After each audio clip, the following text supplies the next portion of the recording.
You can take on too many responsibilities, folks. And if you take on too many responsibilities, it can kind of lead to making mistakes because when you try to juggle multiple things at once, it has the potential often to lead to massive amounts of stress. And what do we do when we get stressed?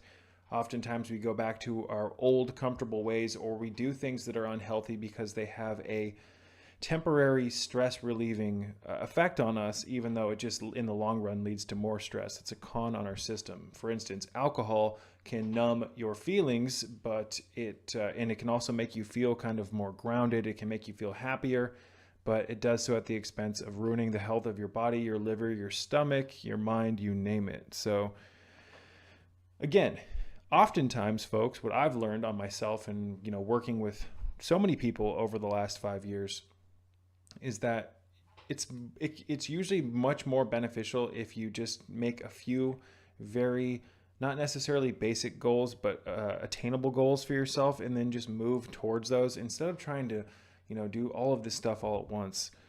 People contact me all the time saying, I tried changing my diet, I tried doing this, but with the stress of work and with the stress of having the kids and all this stuff, doing all these things was just too much. So, ladies and gentlemen, no one's asking you to become a completely different version of yourself in the snap of a finger, at the snap of your finger. Trying not to sneeze. No one's asking you to be a goddamn hero, but you owe it to yourself to make some subtle or small or simple changes to your life that over time can create a better effect, because everything in this world falls under the laws of cause and effect, folks. What you do today affects what happens tomorrow, so on and so forth. You do indeed reap what you sow. So if you start sowing your seeds now, even if they're easy changes, such as getting a water filter, such as getting a shower filter and installing it so you and your family are bathing in cleaner water, imagine how much of an effect that's going to have over a 1 month period if you just start bathing in clean water. Someone I know just recently purchased a water distiller, and he started distilling the water from his hometown. And this distiller was in limbo. It took forever to get to him because he lives outside of the United States, so they had to ship it halfway across the world. And by the time it got to him, he was so excited to start using this water distiller. And he ran the water distiller, and after 1 gallon, ladies and gentlemen, of tap water that he distilled, there was so much waste in that distiller boil kettle.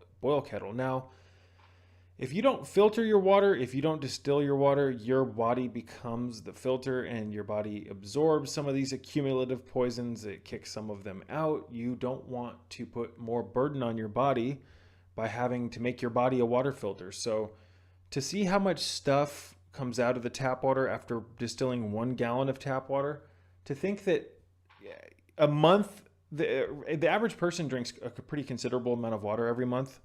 And the average American consumes a lot of tap water. So all of that stuff that you could be pulling out of your water with a distiller, you are absorbing that. You're putting that through your system. Now, again, what does this have to do with the subject of the video? It has to do with the fact that a simple change, such as getting a water filter or a water distiller, over a 1 month period time, you will effectively not absorb all of that waste, such as my friend and all the other people who are distilling tap water and pulling all of this disgusting bullshit out of the tap.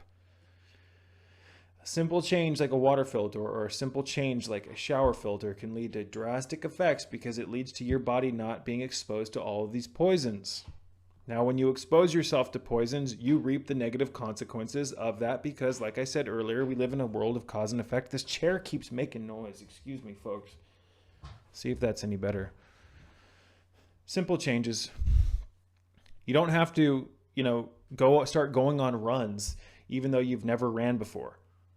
Like adopting all these crazy exercise routines. It's really easy to desire to exercise, but when it comes down to it, most people, when it's finally time to exercise, they don't actually want to do it. I can't tell you how many times I've mentally set up plans for myself to do something.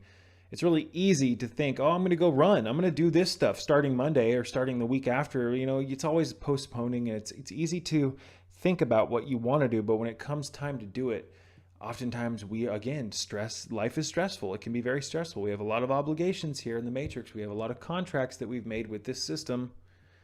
We've got to be here at this time. Then we've got to be back to pick this person up or pick the kids up. Then we've got to make dinner. I mean, you've got to find time, though, amongst all of that to take care of yourself. And that's where subtle changes, that's where simple changes come into play. And you'll notice, ladies and gentlemen, that when you make simple little changes and you stay true to those changes and you follow the system, it just makes your life easier.